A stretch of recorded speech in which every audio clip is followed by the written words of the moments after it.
Hello ಸ್ನೇಹಿತರೆ, Kannada mister info ಚಾನಲ್ಗೆ ನಿಮಗೆಲ್ಲರಿಗೂ ಸ್ವಾಗತ. ಮೊಟ್ಟ ಮೊದಲಿಗೆ ತಮಗೆಲ್ಲರಿಗೂ ಗೌರಿ ಗಣೇಶ ಹಬ್ಬದ ಚೌತಿಯ ಶುಭಾಶಯಗಳು. ನೀವೆಲ್ಲ ಕೂಡ ಹಬ್ಬದ ಮೂಡಲಿದ್ದೀರ. ನಿಮಗೀಗ ರಜೆ ಇರ್ಬೋದು. ನೈಟ್ ಟೈಮಲ್ಲಿ ನೋಡಲಿಕ್ಕೋಸ್ಕರ ನಾನು ತುಂಬ ದಿನ ಆದ ನಂತರ ಒಂದು ಹಾರರ್ ಸ್ಟೋರಿನ ನಿಮಗೋಸ್ಕರ ತಂದಿದ್ದೀನಿ. ಇದು ಮಂಗಳೂರಲ್ಲಿ ಆದಂಥ ಒಂದು ನೈಜ ಘಟನೆ. ನಿಮಗೆ ಖಂಡಿತವಾಗಿ ಇಷ್ಟ ಆಗೇ ಆಗುತ್ತೆ. ಎಲ್ಲೂ ಕೂಡ ಸ್ಕಿಪ್ ಮಾಡದೆ ಈ ಕಥೆನ ಎಂಡ್ವರೆಗೆ ನೋಡ್ತಾ ಹೋಗಿ. ಒಂದು ವೇಳೆ ಇಷ್ಟ ಆದರೆ ದಯವಿಟ್ಟು ಲೈಕ್, ಕಮೆಂಟ್ ಹಾಗೆ ಶೇರ್ ಮಾಡಿ. ಹಾಗಾದರೆ ಹೆಚ್ಚಿನ ಟೈಮ್ ವೇಸ್ಟ್ ಮಾಡದೆ ಸೀದಾ ಈ ಕಥೆಗಡೆ ಹೋಗೋಣ. ನಾನು ಮಂಗಳೂರು ಅಂತ ಹೇಳಿದೆ, ಯಾವ ಪ್ಲೇಸ್ ಅಂತ ಹೇಳಲಿಲ್ಲ.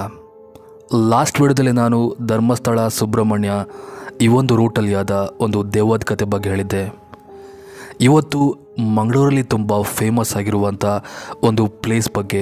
ಆ ಪ್ಲೇಸ್ ಬೇರೆ ಯಾವುದೂ ಅಲ್ಲ, ಮಂಗಳೂರು ಏರ್ಪೋರ್ಟ್ ರೋಡ್ ಬಜ್ಪೆ ಏನಿದೆ. ಆ ರೋಡಿಂದ ಕಟೀಲ್ಗೆ ಹೋಗುವಂಥ ಒಂದು ದಾರಿ.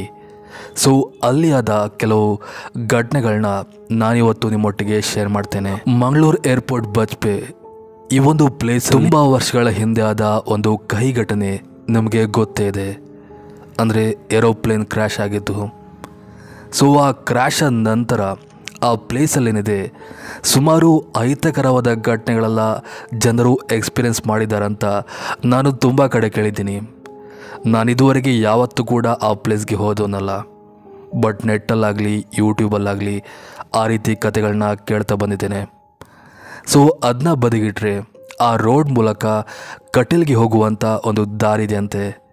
ಇವನ್ ಈ ಕತೆ ಕೂಡ ನಂಗೆ ಸಿಕ್ಕಿದ್ದು ನೆಟ್ಟಲ್ಲೇ. ಅಲ್ಲಿನ ಒಂದು ರೂಮರ್ಸ್ ಪ್ರಕಾರ ಯಾವ ರೀತಿ ಇದೆ ಅಂದರೆ, ಆ ರೋಡಲ್ಲಿ ಹೋಗುವಾಗ ಅಂದರೆ ನೈಟ್ ಟೈಮಲ್ಲಿ ಟ್ರಾವೆಲ್ ಮಾಡುವಾಗ ಒಂದು ಸುಮಾರು 12 ಗಂಟೆ 11 ಗಂಟೆ ಹಾಗೆ ಆ ದಾರಿಯಲ್ಲಿ ಗಾಡಿ ಮೂಲಕ ಹೋಗುವ ಪ್ರಯಾಣಿಕರಿಗೆ ದೆವ್ವ ಕಾಟ ಕೊಡುತ್ತೆ ಅಂತ. ಧರ್ಮಸ್ಥಳ ಸುಬ್ರಹ್ಮಣ್ಯ ರೋಡಲ್ಲಿ ಮಾಯಂಗನೆ ಅಂತ ಒಂದು ಕಾಟ ಇತ್ತು. ಬಟ್ ಈ ರೋಡಲ್ಲಿ ಆ ರೀತಿಯ ಯಾವುದೇ ಒಂದು ಮೋಹಿನಿಯ ಕಾಟ ಇಲ್ಲ. ಬದಲಾಗಿ ಯಾವುದೋ ಅತೃಪ್ತ ಆತ್ಮಗಳು ಆ ರೋಡಲ್ಲಿ ಹೋಗೋರನ್ನು ಕಾಡುತ್ತಂತೆ. ಲೈಕ್ ಕಾರಲ್ಲಿ ಹೋಗುವವರಿಗೆ ಏನೋ ತೋರಿ ಬಂದು ಕಾರ್ ಆಕ್ಸಿಡೆಂಟ್ ಆಗೋದು, ಹಾಗೆ ಏನೆಲ್ಲ ಶಬ್ದ ಕೇಳೋದು, ಅದೇ ರೀತಿಯಲ್ಲ. ಇದೆಲ್ಲ ಘಟನೆಗಳು ಆಗ್ತಾನಿದೆ. ಇವಾಗ ನಾನು ಪರ್ಟಿಕ್ಯುಲರ್ ಆಗಿ ಒಂದು ದೊಡ್ಡ ಮಟ್ಟದಲ್ಲಿ ಹಾರರ್ ಎಕ್ಸ್ಪೀರಿಯನ್ಸ್ನ ಮಾಡಿದಂಥ ಒಬ್ಬ ವ್ಯಕ್ತಿಯ ಕಥೆಯನ್ನು ನಿಮ್ಮೊಟ್ಟಿಗೆ ಹೇಳ್ತೇನೆ. ಅಂದಾಗೆ ಆ ವ್ಯಕ್ತಿ ಹೆಸರು ರಜತ್ ಅಂತ. ಅವನೇನು ಮಂಗಳೂರು ಕಡೆಯವನಲ್ಲ, ಅವನು ಮೂಲತಃ ಬಾರ್ಕೂರವನು. ಬಾರ್ಕೂರ್ ನಿಮಗೆ ಗೊತ್ತೇ ಇದೆ, ತುಳುನಾಡ ರಾಜಧಾನಿ ಅಂತ ಕರೀತಾರೆ. ಬ್ರಹ್ಮಾವರದ ಪಕ್ಕದಲ್ಲಿರುವಂಥ ಒಂದು ಊರು. ಆ್ಯಂಡ್ ಅಲ್ಲಿ ವಾಸವಾಗಿರುವಂಥ ಈ ವ್ಯಕ್ತಿಯೇ ರಜತ್ಗೆ ರೀಸೆಂಟಾಗಿ ಮದುವೆ ಆಗಿತ್ತು. 32 ವರ್ಷ ಆದರೂ ಕೂಡ ಅವನಿಗೆ ಹುಡುಗಿ ಸಿಗದೆ ತುಂಬ ಕಡೆ ಎಲ್ಲ ನೋಡಿ ಕೊನೆಗೂ ಮಂಗಳೂರಿನ ಕಟೀಲ್ ಎಂಬ ಪ್ಲೇಸಲ್ಲಿ ಒಬ್ಬ ಹುಡುಗಿ ಸಿಗ್ತಾಳೆ. ಹುಡುಗಿ ಮನೆ ತುಂಬ ದೂರ ಆಗಿದ್ರೂ ಕೂಡ ಹುಡುಗಿ ಸಿಕ್ಕಿದ್ಲಲ್ಲ ಎಂಬ ಸಂತೋಷ ಅವನಿಗಿತ್ತು. ಇವನ್ ಆ ಹುಡುಗಿ ಮನೆಯವ್ರಿಗೆ ಹಾಗೆ ಅವಳಿ ಕೂಡ ಒಪ್ಪಿಗೆ ಇದ್ದ ಕಾರಣ ಎಲ್ಲರೂ ಸೇರಿ ಒಂದಿನ ತುಂಬ ಭರ್ಜರಿಯಾಗಿ ಮಂಗಳೂರಲ್ಲೇ ಅವರಿಗೆ ಮದುವೆ ಮಾಡಿಸ್ತಾರೆ. ಮದುವೆ ಆದ ನಂತರ ಹುಡುಗಿ ಬಾರ್ಕೂರಿಗೆ ಬರ್ತಾಳೆ. ಹಾಗೆ ಅಲ್ಲಿಂದ ಇಲ್ಲಿಗೆ, ಇಲ್ಲಿಂದ ಅಲ್ಲಿಗೆ ಹೋಗುವಂಥ ಒಂದು ರೂಢಿ ಇದ್ದೇ ಇರುತ್ತೆ. ಹೀಗಿರುವಾಗ ಒಂದಿನ ಏನಾಗುತ್ತೆ, ಈ ರಜತ್ ಏನಿದ್ದಾನೆ ಅವನಿಗೆ ಹೆಂಡತಿಯವರ ಮನೆ ಕಡೆಯಿಂದ ಒಂದು ಫಂಕ್ಷನ್ಗೆ ಆಹ್ವಾನ ಬರುತ್ತೆ. ಆ ಫಂಕ್ಷನ್ ಬೇರೆ ಯಾವುದೂ ಅಲ್ಲ, ಇದೆ ನಮ್ಮ ಗೌರಿ ಗಣೇಶ ಹಬ್ಬದ ಒಂದು ಫಂಕ್ಷನ್. ಈ ಹುಡುಗಿ ಹಬ್ಬಗಿಂತ ಮುಂಚೆನೇ 1-2 ದಿನ ಮುಂಚೆನೇ ಅವ್ರ ಮನೆಗೆ ಹೋಗಿದ್ಲು. ಇವನು ಬರಬೇಕಂತ ಹೆಂಡತಿ ಹಾಗೆ ಅವಳ ಮನೆಯವರೆಲ್ಲರೂ ಕೂಡ ಪಟ್ಟು ಹಿಡಿದ ಕಾರಣ ಜಾಬ್ ಇದ್ರೂ ಕೂಡ ಹೇಗೋ ಮ್ಯಾರೇಜ್ ಮಾಡಿ ಬರ್ತೇನಂತ ಅವನು ಅವರ ಮನೆಯವರಿಗೆ ಪ್ರಾಮಿಸ್ ಮಾಡ್ತಾನೆ. ಆ ದಿನ ಅವನಿಗೆ ರಜೆ ಇದ್ದಿರೋದಿಲ್ಲ. ಹೇಗಾದರೂ ಮಾಡಿ ಅಡ್ಜಸ್ಟ್ ಮಾಡಿ ಹೋಗಲೇಬೇಕಂತ ಅವನು ಆಫೀಸ್ಗೆ ಬೇಗ ಹೋಗಿ ಕೆಲಸ ಎಲ್ಲ ಸ್ಟಾರ್ಟ್ ಮಾಡಿ ಇನ್ನೇನು ಅವನು ಸಂಜೆ ಹೊತ್ತಲ್ಲಿ ಹೊರಡಬೇಕು. ಮತ್ತೇನೋ ಕೆಲಸ ಬಂದು ಅವನು ಇನ್ನೂ ಕೂಡ ಬ್ಯುಸಿ ಆಗ್ತಾನೆ. ಅಂತೂ ಕೆಲಸ ಮುಗಿಯುವಾಗ ಒಂದು 6-7 ಗಂಟೆ ಆಗುತ್ತೆ. ಅವನು ತನ್ನ ಕಾರ್ ಮೂಲಕ ಅವನ ಆಫೀಸಿಂದ, ಅಂದರೆ ಅವನ ಆಫೀಸ್ ಇರೋದು ಉಡುಪಿಯಿಂದ ಮಂಗಳೂರು ಕಡೆಗೆ ಜರ್ನಿ ಶುರು ಮಾಡ್ತಾನೆ. ಉಡುಪಿಯಿಂದ ಮಂಗಳೂರಿಗೆ ಹೈವೇ ಒಂದು 3/4 ಗಂಟೆಯಲ್ಲಿ ಅಲ್ಲಿ ರೀಚ್ ಆಗ್ಬೋದು. ಸೊ ಅವನು ಕೂಡ ಮ್ಯಾಕ್ಸಿಮಮ್ ಸ್ಪೀಡಲ್ಲಿ ಅಲ್ಲಿ ರೀಚ್ ಆಗ್ತಾನೆ.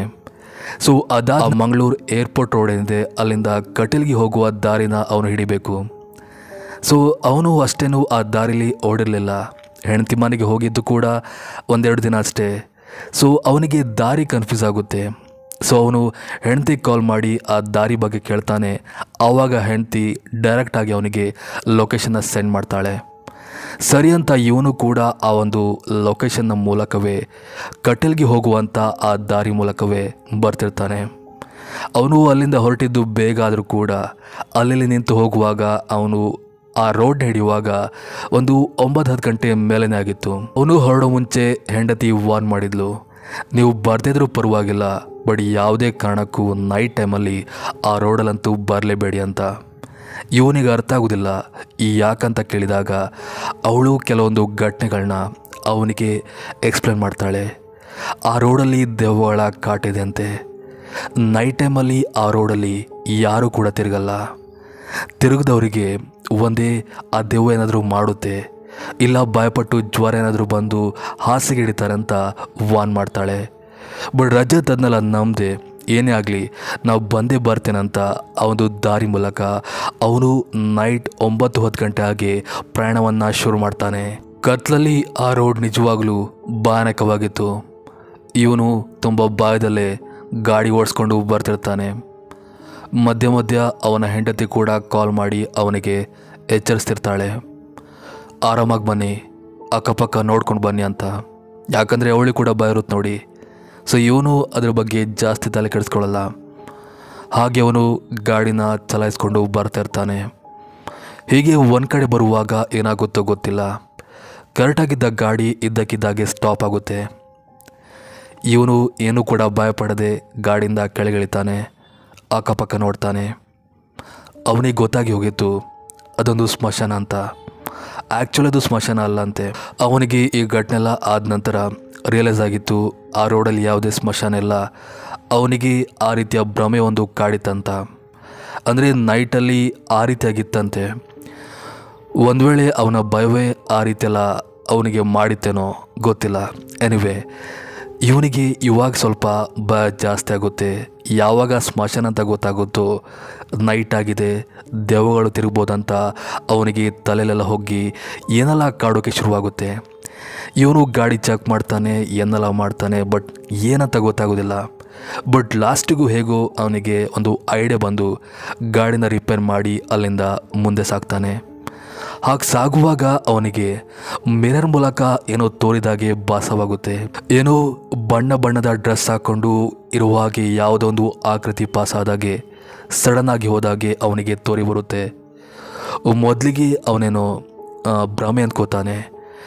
ಬಟ್ ಅವನಿಗೆ ಮುಂದೆ ಮುಂದೆ ಹೋಗ್ತಿದ್ದಾಗೆ ಅದೇ ಥರದ ಒಂದು ಆಕೃತಿ ಮತ್ತೆ ಮತ್ತೆ ತೋರಿ ಬರ್ತಿತ್ತು.